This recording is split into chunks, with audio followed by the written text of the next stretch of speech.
Imagine being told by your own parents that you're not welcome at your sister's wedding.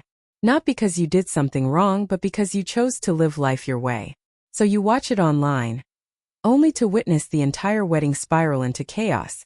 What I saw on that screen, I'll never forget it, and neither will they. Before diving into the story, comment where you're watching from, and don't forget to subscribe so you won't miss the latest stories. I never thought I'd hear those words from my own parents.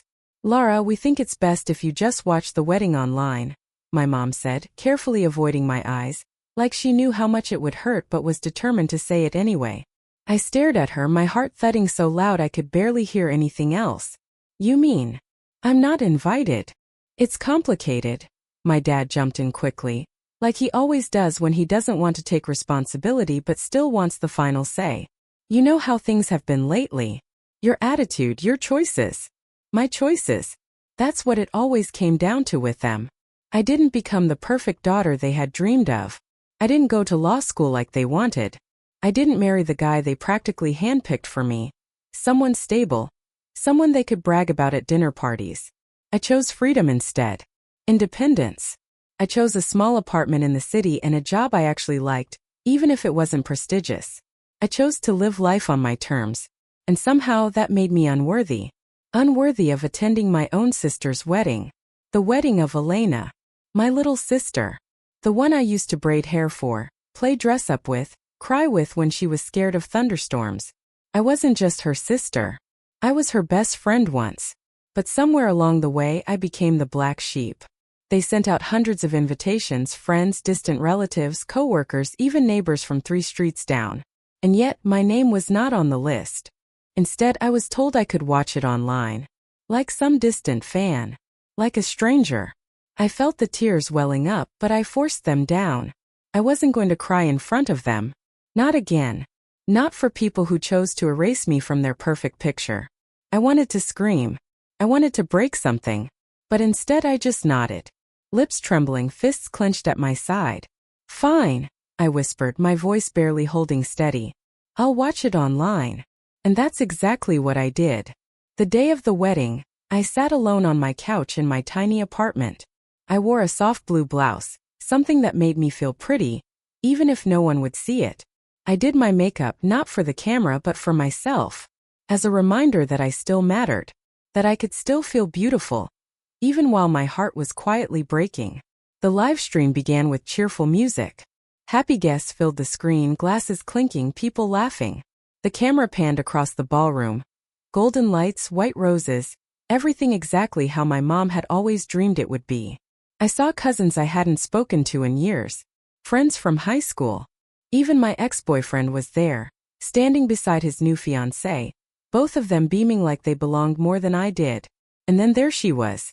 Elena. She looked beautiful. Like a dream.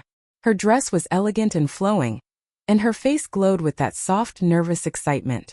Dad was walking her down the aisle. He looked proud. So did Mom. And for a moment I actually forgot to be angry.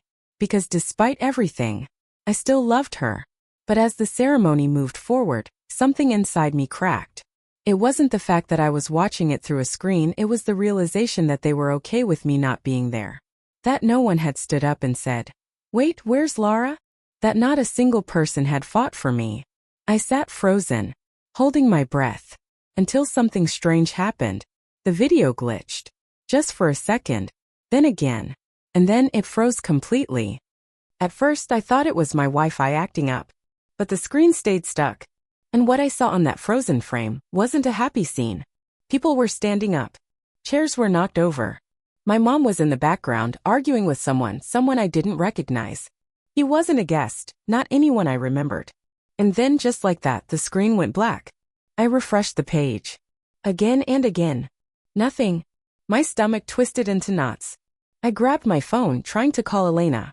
No answer. I messaged my cousin Mia. "Hey, what happened?" The video cut out. "Are you okay?" 10 minutes passed before she replied. Her message read, "Lara, you won't believe this." Apparently, just after the vows, a man had stood up in the back of the hall and yelled, "Stop this wedding." Everyone thought it was a joke, until he started showing proof. Proof that the groom, Elena's perfect, polished fiancé, had been cheating. Not once, Not with one woman, but two. One of them even pregnant. He had screenshots, call logs, photos. And he wasn't bluffing. The hall erupted into chaos. My sister, my sweet, trusting Elena, had slapped him across the face in front of everyone, ripped off her veil, screamed at the top of her lungs. And then she ran. Out the door. Gone. And I missed it. Because I wasn't there. Because they thought I didn't belong. Later that night, Elena called me. Her voice was broken, raw. I should have had you there, she sobbed. I knew you would have seen the signs. You always did. I'm so sorry, Lara. I let them talk me into pushing you away. I sat there in silence. For a long time. Then finally said, I'm still here. And maybe that's where the healing started. Not in a church, not in a ballroom full of lies, but in a quiet moment between two sisters, rebuilding something real. Even if the wedding fell apart, the truth finally found a way in. And this time I wasn't watching from a screen. I was a part of it. The day of the wedding, I sat alone in my apartment, dressed in a soft blue blouse, trying to look like I wasn't falling apart, even though I was. My hair was curled just a little, my lipstick carefully chosen. I told myself it didn't matter, that I was only watching through a screen. But deep down, I guess I wanted to feel present. Seen. Like I was still part of the family, even if only through pixels and distant camera angles. Then the live stream started. A cheerful instrumental played in the background. The camera panned across the lavish venue, gleaming white chairs lined in perfect rows, golden lights hanging from the ceiling, petals scattered along the aisle like something from a bridal magazine. It looked like a dream. Their dream. Not mine. And then the faces began to appear. Familiar, painful faces. My relatives, uncles, and aunts I hadn't spoken to in years. Childhood friends who'd once called me their bestie. People I had grown up with, laughed with, shared holidays with.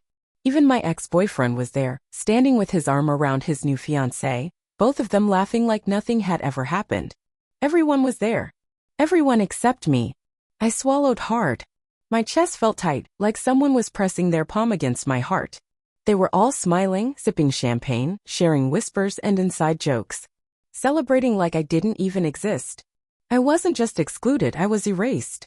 And then I saw her. Elena. My sister.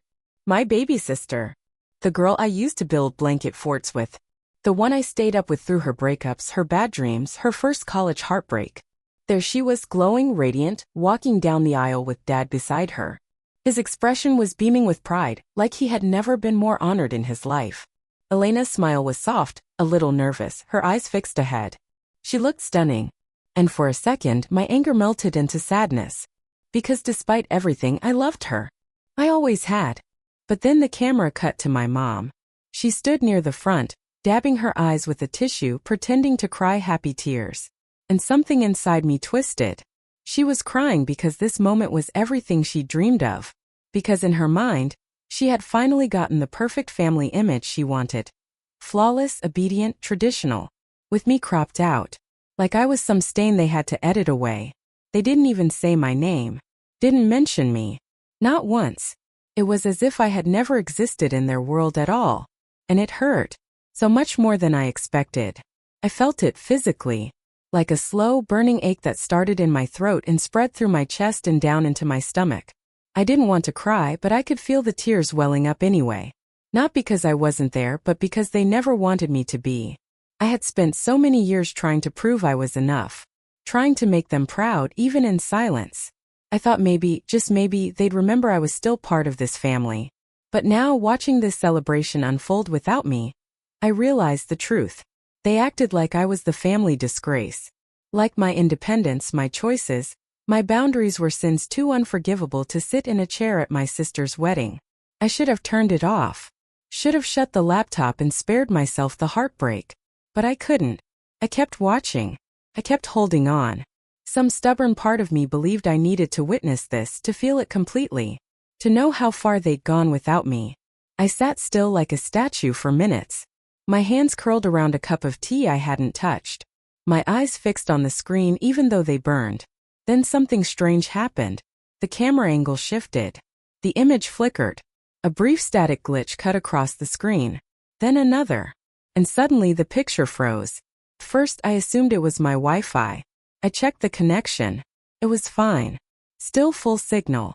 I hit refresh. Nothing. The image remained locked, frozen mid-movement. But the frame I was staring at, it didn't make sense. People were no longer seated. Guests had begun standing. A few were turned toward the back of the hall, confusion etched into their faces. Chairs looked slightly askew, like they'd been bumped or pushed aside. My mom, who had been seated quietly before, was now on her feet, facing someone out of frame. Her expression had changed completely. She wasn't smiling anymore. There was tension in the air. Even through the screen I could feel it. Like something had snapped. Like the energy had shifted from celebration to confrontation. And yet the feet stayed frozen. I stared at it for what felt like forever. My mind started spinning with questions. What was happening? Why were people standing? Why did my mother look afraid? Then the screen went black. No message. No buffering icon. No camera reconnecting. Just complete darkness. I refreshed the page again. Still nothing. My heart began to pound. A weird pit opened in my stomach. I texted my cousin Mia, who I knew was at the wedding. Hey, the stream cut off. What's going on? No response. I texted again. Still nothing. Seconds dragged into minutes, every one of them louder and heavier than the last. The silence wasn't normal. Something was wrong. I could feel it in my bones. Finally, after 10 excruciating minutes, my phone buzzed. It was a video message from Mia. I opened it with trembling hands. Her face filled the screen, pale and shaken. Lara, it's a mess. You wouldn't believe it. Elena ran out. The wedding's off. Everything just exploded. I froze, gripping the phone tighter. She added. Some guy showed up, claimed he had proof the groom was cheating with 2 different women. One of them's pregnant. He showed messages. Photos. Right there. In front of everyone. I covered my mouth. My whole body went cold.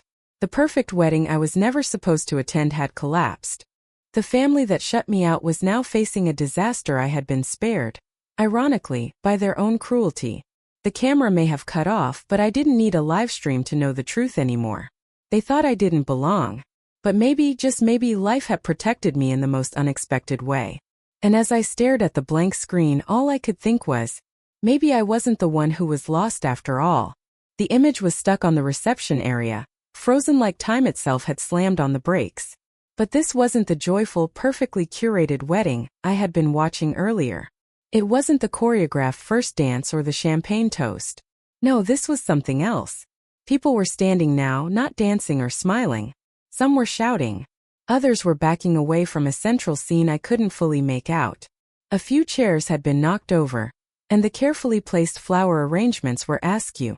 It looked like panic, confusion, chaos. My mother, who had earlier been dabbing tears of joy from her eyes, now looked furious. Her mouth was open mid-yell, and her body was stiff, tense. She was standing beside a man I didn't recognize. He wasn't anyone from the family. Not a friend. Not a vendor. He looked like someone who didn't belong there. And yet, there he was standing right in the middle of the storm, and she was reacting like he had just set fire to her perfect day. Then, just like that, the screen cut to black. No error message. No buffering. No technical difficulties sign. Just silence. Just darkness. I blinked at the laptop. Once. Twice. I hit refresh. Nothing. I opened a new tab and went to the wedding website. The live stream had disappeared completely. My heart started to pound. Something was wrong. Very wrong. This wasn't a power cut. It wasn't a glitch. Something had happened. I grabbed my phone and dialed Elena. It rang once, twice, straight to voicemail. I tried again. Same thing. A pit opened in my stomach. I suddenly felt sick. Dizzy. I sat there on my couch in my little apartment, frozen just like the screen had been seconds earlier. Only now I wasn't watching the chaos, I was inside it. Trapped in a loop of fear and questions. I typed out a quick message to my cousin Mia. Hey, are you okay? What happened? The video cut out and it looked weird. Everyone was standing and yelling. What's going on? I watched the screen, praying for the typing indicator to pop up. Anything. Minutes crawled by. No response. I stood up. Pacing now. My hands were cold, my breathing uneven. I kept checking the screen, switching apps, refreshing, calling again. Still nothing. It wasn't until 10 full minutes had passed, 10 agonizing minutes that my phone finally buzzed. It was a video message from Mia. The thumbnail alone made my knees weaken. She was in a hallway somewhere, her face pale and shaken. Her voice was hushed, trembling. I hit play. Lara, she whispered. I wish you were here. You wouldn't believe what just happened. Elena, she ran out. She literally ran out of the wedding. The groom's secret came out. Loud. Public. It's chaos. My throat went dry. What do you mean secret? What secret? I whispered out loud, even though she couldn't hear me. The video continued.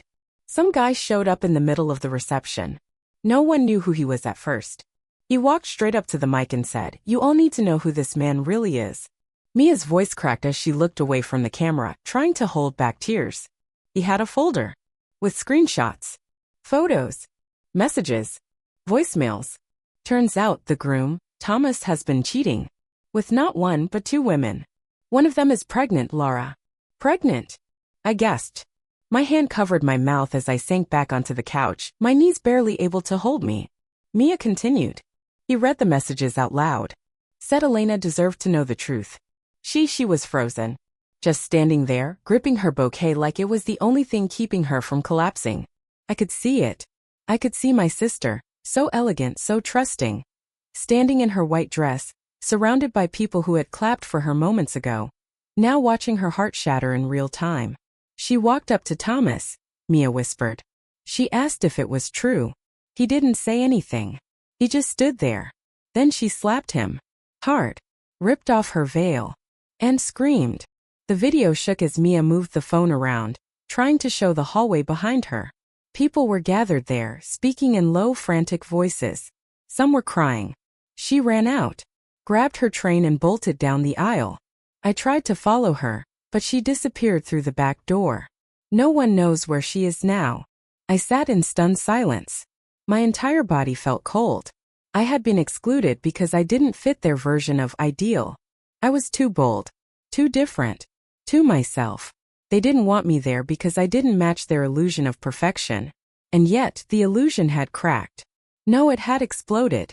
The golden boy, the perfect wedding, the obedient family. It all came crashing down in front of everyone. And I hadn't even needed to be there to see it fall apart. They had kept me out to avoid drama. But life delivered its own chaos. I was still staring at the phone when it buzzed again. It was Elena this time. A single message. I'm so sorry. I should have had you there.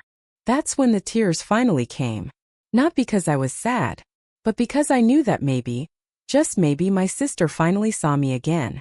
Not as the failure. Not as the rebel. But as the one person who had never lied to her. I wiped my face, heart aching with a strange mix of grief, relief, and quiet poetic justice. They may have cut me out of the picture, but when the truth came crashing in, it turned out I was the one still standing.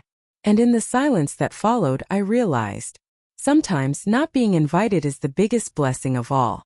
Turns out, the man standing beside my mom wasn't just some random wedding crasher. He was someone from the groom's past. Someone with a purpose. Someone with a story to tell. One that none of them were prepared to hear.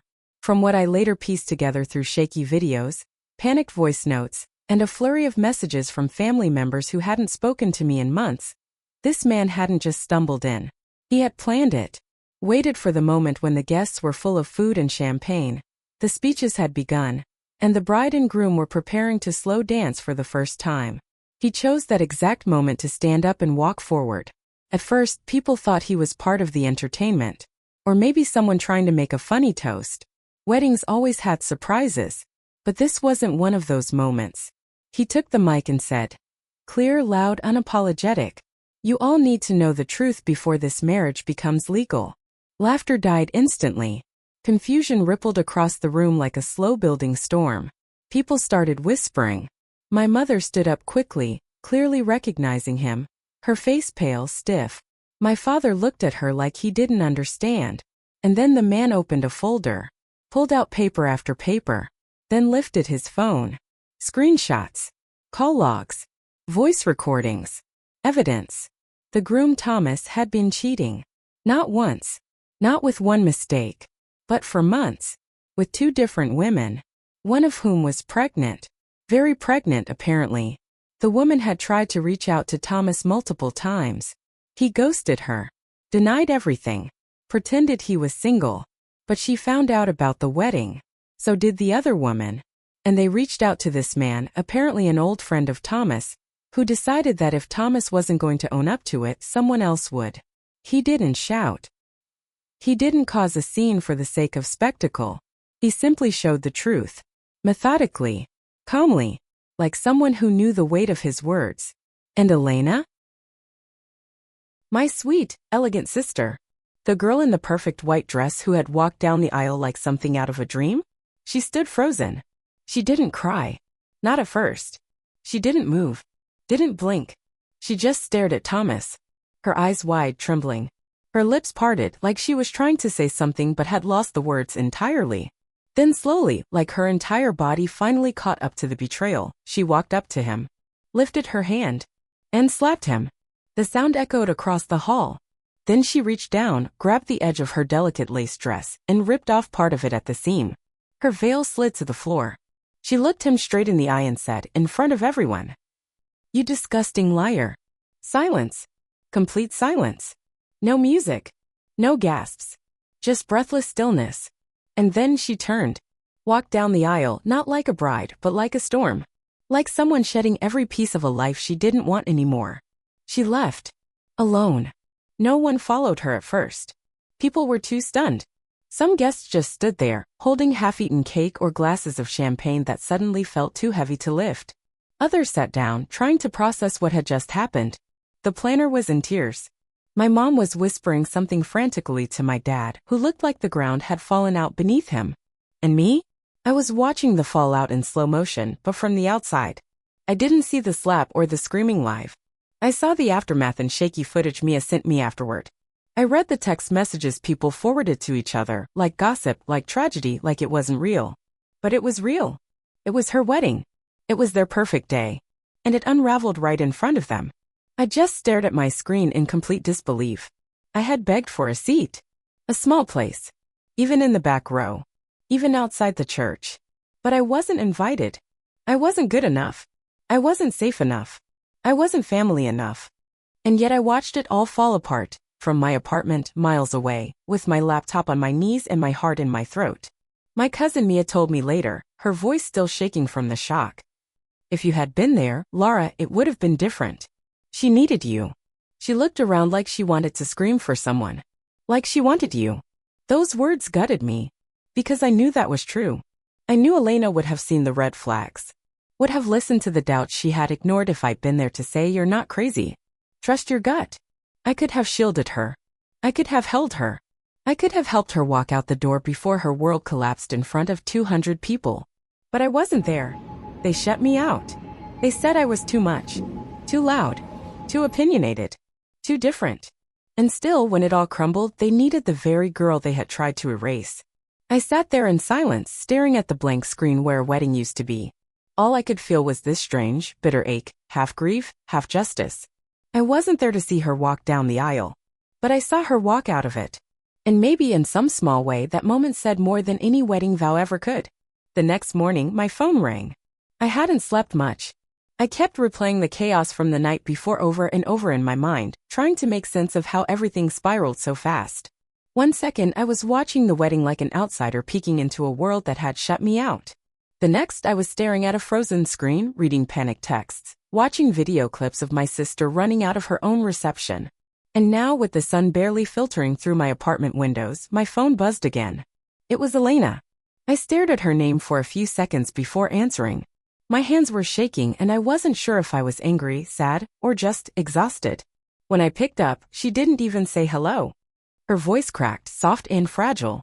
"I'm sorry, Lara, for letting them push you out. I was so scared, and I should have fought harder for you." The silence that followed was heavy. I didn't say anything. I just listened. Let her words fall into the quiet like soft rain. She took a shaky breath. "I ran out of that wedding wishing you were by my side. I kept looking for you, and when you weren't there it hit me, really hit me, what I'd done. What they had done." I closed my eyes. There was a part of me that wanted to scream at her. Ask her why she didn't stand up for me months ago when Mom and Dad decided to pretend I was too rebellious, too complicated, too inconvenient to have at the wedding.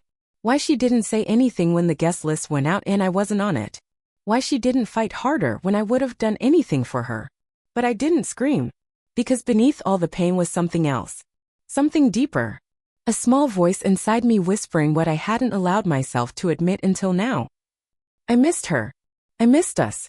And despite everything, she still called me first. I should have told them I wouldn't get married without you there, she continued. But I was so caught up in keeping everything peaceful. Keeping them happy. Pretending things were perfect. And in doing that, I broke something real. I swallowed the lump in my throat. You didn't break it. They did. But I was still hoping you'd notice. I did, she said. Too late, but I did. Before I could respond, my phone buzzed again. Another call was coming through. Mom. I stared at the screen in disbelief. I hadn't heard from her directly in over a year. She'd sent me messages through Dad, through cousins, always avoiding direct conversation. Her words had become colder over the years, less maternal and more mechanical. Always polite. Never kind. I let Elena go, promising I'd call her back. Then with a hesitant breath, I answered Mom's call. For a moment, neither of us said anything. Then she spoke. And for the first time in years, she didn't sound like she was delivering a lecture or warning. She sounded human. Soft. Uncertain. Lara, she said. I think we made a terrible mistake. That sentence alone hit harder than any insult she'd thrown at me. She continued, her voice slow and measured. I let my fear of change, of disappointment, push you away. I told myself you were being difficult, but maybe you were just being brave. You were carving your own path. And I punished you for it. I didn't know what to say. This woman who had spent years criticizing me, comparing me to others, making me feel like I had failed her expectations, was now telling me she was wrong. We missed you yesterday, she added. Elena needed you. I think I did too. I bit my lip, unsure if I could trust what I was hearing. Was it guilt? Shame? Or was this the start of something real? Something honest? I don't know what happens next, she said. But if you're willing, I'd like to talk. Really talk. Without expectations. Without judgment. Just mother to daughter. My chest tightened. Part of me wanted to hang up. Protect the walls I built around my heart. But another part, the part that still wanted to feel like someone's daughter, felt a quiet pull. Maybe this was what healing looked like. Not grand gestures. Not apologies that fixed everything overnight. But soft beginnings. Awkward conversations. Moments where pride stepped aside and truth finally took its place. I didn't give her an answer right away. I just said okay. That was enough. After the call ended, I sat on the edge of my bed, the phone still in my hand, my head spinning. I thought about the wedding. About all the things I didn't see in person but had lived through anyway. About the chaos, the betrayal, the heartbreak. I thought about how hard I tried to be enough for them. And then I realized something. I was enough. I had always been. Their perfect day fell apart not because I was there but because of what they refused to see. Because of the secrets they ignored, the appearances they chased, the truths they buried. In the end, I watched it all unravel through a screen. Powerless. Distant. But from that broken mess, something unexpected emerged. A call from a sister who finally saw me. A call from a mother who finally admitted fault. And the faint glimmer of something I hadn't felt in years. Hope. Healing won't be quick. It won't be clean or comfortable. There will be awkward silences. Long pauses. Words that sting before they heal. But maybe it starts with a conversation. And maybe, just maybe, that's enough. Because I may have watched their picture-perfect day collapse from the sidelines. But in the ruins, the truth finally came out. And for the first time in a long time, I felt seen. Not for who they wanted me to be, but for who I really am. I wasn't part of their perfect day, but in the aftermath, I finally became part of something real. If this story touched your heart, don't forget to like, subscribe, and hit the bell icon for more emotional real-life stories every week. Your support means everything.